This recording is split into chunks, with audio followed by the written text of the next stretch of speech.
Voilà, bonjour à tous et à toutes, et nous sommes heureux de nous retrouver pour notre quart d'heure quotidien.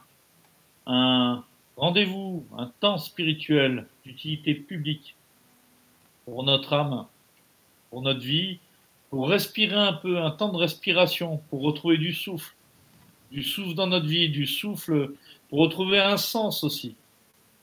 Un sens en tant que croyant, mais également pour ceux et celles qui découvrent la Bible, qui viennent peut-être par curiosité voir de quoi on parle lorsqu'on s'intéresse aux choses de Dieu et à sa parole. Et aujourd'hui, pour notre quart d'heure quotidien, une petite équipe sera présente pour vous servir, et nous aurons donc un temps de chant, un temps de lecture de textes bibliques ensemble. Nous aurons un temps de méditation, un temps de partage autour du texte biblique qui aura été lu, et un temps de prière également. Alors, à vous qui êtes là, je vous dis bonjour et j'espère que ce moment vous fera du bien. C'est un temps pour peut-être s'extirper pour certains d'un quotidien difficile, justement. Peut-être un temps pour se mettre à part dans une pièce, tranquille, et un temps entre vous et Dieu. Et mon souhait, c'est que ce que nous faisons ne sera pas un frein à ce moment-là pour vous, mais au contraire, comme un guide un peu pour vous aider. Et je vais laisser maintenant la place à Thierry qui va nous proposer un chant. C'est à toi, Thierry. Merci Sébastien. Voilà, on est tous confinés, mais on est ensemble par la magie du direct et de l'internet. Voilà, on va chanter ce chant ensemble. Vous avez le texte qui s'affiche et vous pouvez le chanter avec moi.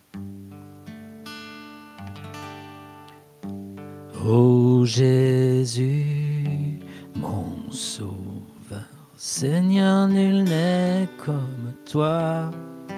Jour après jour, je te louerai, car ton amour est merveilleux.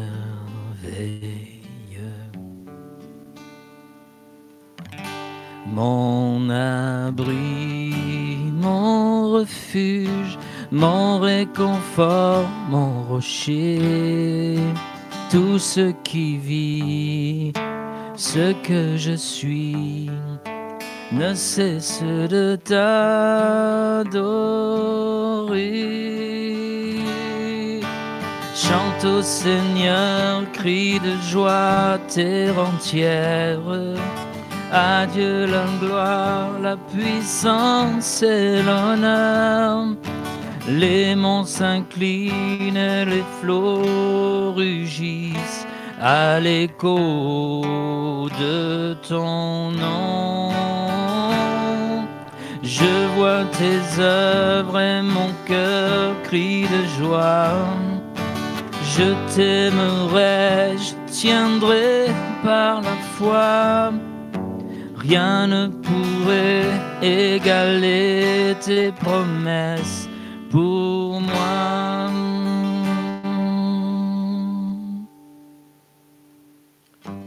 Ô Jésus, mon sauveur, Seigneur, nul n'est comme toi. Jour après jour, je te louerai, car ton amour est merveilleux. Mon abri, mon refuge, mon réconfort, mon rocher, tout ce qui vit, ce que je suis, ne cesse de t'adorer.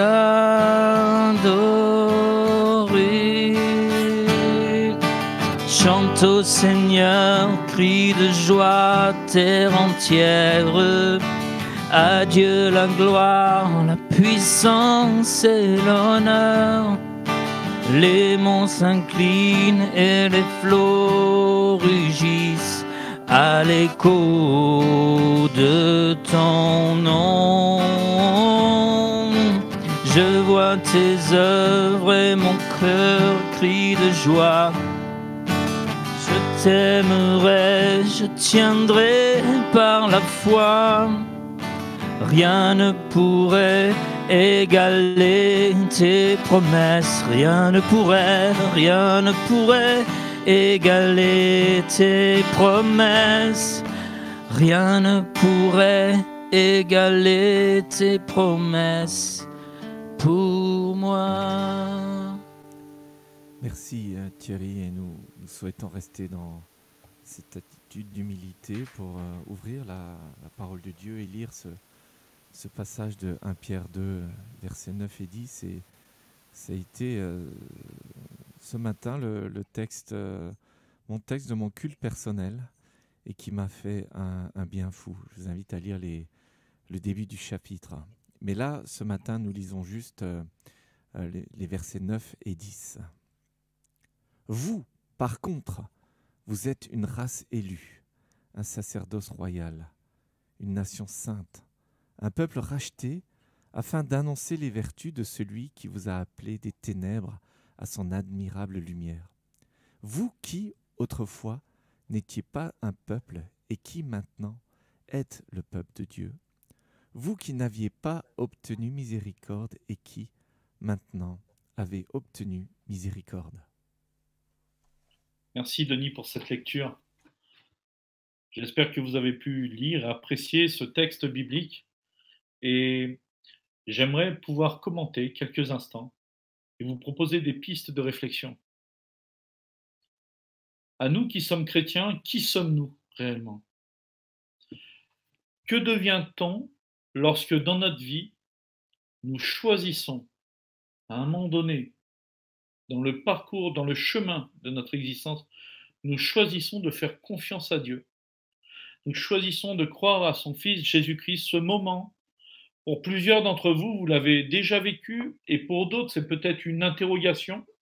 Cela paraît peut-être comme quelque chose d'absolument improbable, mais ce moment où un homme, une femme s'arrête dans sa vie et dit « Je reconnais que j'ai besoin de Christ. Même si j'ai l'impression de maîtriser un certain nombre de choses, mon avenir m'échappe. Ma destinée n'est pas entre mes mains. Et je reconnais, je crois, et j'ai besoin de la personne de Jésus dans ma vie. » Que devient-on le jour où nous faisons cette prière-là? Peut-être pas avec les mots tels que je viens de le dire, avec des mots que chacun trouvera.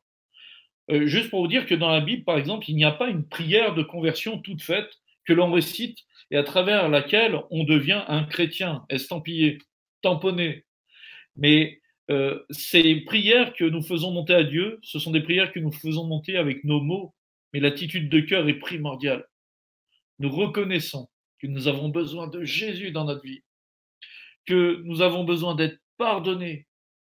Alors que devient-on lorsque nous faisons ça? Et ce texte qui a été lu nous propose quelques réponses. Que devient-on? Dans le texte, il était dit « Autrefois, vous n'étiez pas un peuple. » Alors, quand l'apôtre Pierre, Saint Pierre, a écrit ces quelques lignes, il a voulu que les chrétiens, que les croyants de l'époque, la première génération, puissent réfléchir à quelque chose. Les premiers chrétiens, ou nazaréens, selon comme on les appelait, chrétiens, c'est un mot qui n'a pas été donné par Jésus, c'est un mot qui n'a pas été donné par les chrétiens eux-mêmes. Chrétien est un mot qui a été donné par les personnes qui observaient les chrétiens. Parce que chrétien, c'est le petit Christ, c'est celui qui fait comme Christ. C'est un mot que le grand public a donné à ces hommes et à ces femmes qui ont cru. Les premiers chrétiens étaient des juifs pour la plupart. Et ils ont cru que Jésus était l'envoyé de Dieu pour réparer notre problème de péché avec Dieu, pour réparer la relation brisée avec lui. Et avec eux, autour d'eux, se sont agrégés tout un ensemble de personnes qui n'étaient pas d'origine juive, qui ne connaissaient donc pas la Bible, qui n'avaient pas cette instruction religieuse. Ils avaient leur arrière-plan dans le paganisme, dans les religions païennes peut-être, pour beaucoup. Et il y a toujours eu des combats et des frictions entre les chrétiens d'origine juive et ces chrétiens d'origine païenne. Et Pierre comme Paul, Saint Pierre, comme Saint Paul, va dire, mais maintenant, tous ceux qui ont cru en Christ, qui est la pierre d'angle, c'est écrit un peu plus haut dans ce texte, si vous ouvrez votre Bible en papier, vous formez un peuple. Donc, lorsque je me tourne vers Jésus, je fais partie d'un peuple, du peuple de ceux qui ont cru en lui. Mais ça ne s'arrête pas là. Ce jour où je me tourne vers Jésus, je fais également partie d'une nation sainte. Je deviens un prêtre. Je ne parle pas du prêtre qu'on peut trouver dans une église ou du pasteur, mais chacun de nous, nous recevons cette capacité de nous tourner vers Dieu, de pouvoir l'invoquer, de pouvoir le prier, d'avoir une relation avec lui. Nous n'avons pas besoin de l'intermédiaire d'un homme pour ça. Jésus a été cet intermédiaire et il nous a ouvert la porte de la relation avec Dieu.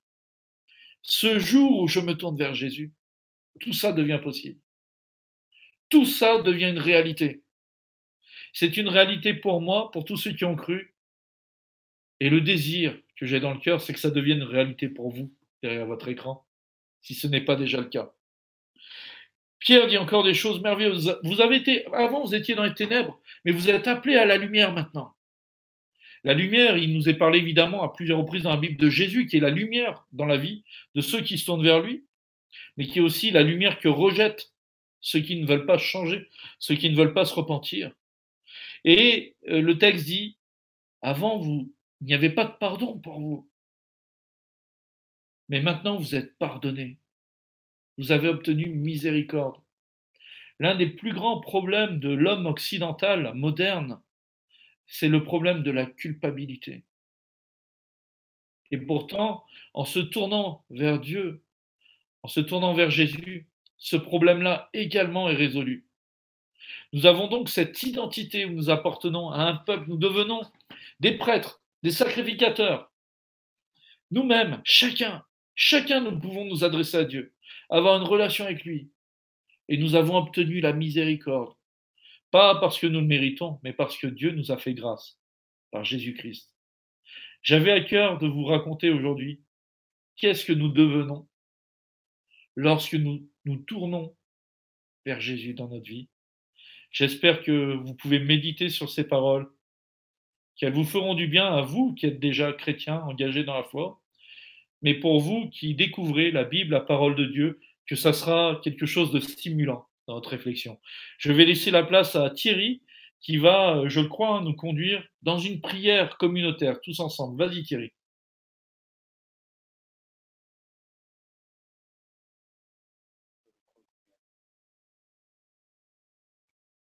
Voilà, me voici apparu de ma Vaslonie profonde. Désolé pour le petit décalage, problème technique. On va lire ensemble cette prière, si vous voulez bien, comme tous les jours. Et ça me fait du bien, j'espère autant qu'à vous. Voilà, ça s'affiche, c'est affiché, on peut la lire ensemble. Père, nous qui étions errants, nous voici adoptés, rachetés, investis d'une gloire sans pareille et porteurs d'une bonne nouvelle pour tous. Merci. Que ton nom soit sanctifié, que ton règne vienne. Il n'y a rien qui puisse nous faire défaut, tu nous as équipés. Tu as tout accompli. Nous qui avons obtenu miséricorde, soyons miséricordieux. Viens-nous en aide. Rends-nous féconds, dispensateurs de tes bontés, messagers de tes grâces. Que le caractère de Christ, notre Rédempteur, soit rendu manifeste en nous et autour de nous. Amen. Amen. Merci pour cette prière. Et chers amis, chers frères et sœurs, chers internautes, nous vous souhaitons vraiment le meilleur pour vous, pour cette journée, pour cette semaine. Nous vous souhaitons que vous puissiez avoir des temps de respiration pour votre âme chaque jour auprès de Dieu. Pour certains qui êtes confinés avec peut-être une famille à gérer, avec des enfants, ou peut-être avec d'autres difficultés, nous comprenons, nous saisissons que ce n'est pas toujours facile. Et c'est aussi dans ce but-là que nous proposons notre quart d'heure quotidien. Une dernière parole peut-être pour vous qui avez suivi cette méditation, cette vidéo. J'ai parlé de ce que nous devenons lorsque nous nous tournons vers Christ. Pour certains d'entre vous, pour certaines d'entre vous, ce n'est pas encore le cas. Et l'interrogation est, mais qu'est-ce que je vais dire dans une prière pour que cela se passe? Je n'ai pas l'habitude de prier. Sachez que les mots que vous emploierez doivent être ciblés, centrés vers Jésus. Et je voulais juste vous proposer de faire une prière. Une prière dans ce sens, moi je l'ai déjà faite dans ma vie. Mais vous pouvez la faire depuis votre salon, depuis votre chambre. Vous pouvez répéter ces mots que je vais dire, mais non pas les répéter mécaniquement, mais en vous les appropriant. C'est une prière où je vais demander à Christ de venir dans votre vie par son esprit. Et faites-la si vous avez à cœur de le faire, si vous voulez le faire, si vous désirez le faire, si vous étiez en interrogation jusque-là, eh bien faites cette prière avec moi. Père, merci pour l'amour que tu as manifesté en Jésus-Christ. Merci pour le sacrifice de Jésus qui paye le prix de mes fautes. Je reconnais que je suis coupable de mon péché et que seule la grâce de Dieu peut me sauver. Accorde-moi ton pardon et je reçois ce pardon maintenant. Je reçois la vie que tu veux me donner et je reçois l'Esprit de Dieu qui est promis à tous ceux qui se tournent vers Jésus-Christ. Aide-moi et guide-moi pour trouver une église et des chrétiens qui vont m'aider dans ma foi. Au nom de Jésus. Amen. J'espère, vous qui découvrez l'Évangile, que vous avez pu faire cette prière. Et pour cheminer, pour continuer ensemble, avec toute l'équipe qui était là, je vous donne rendez-vous demain à midi. Que Dieu vous bénisse.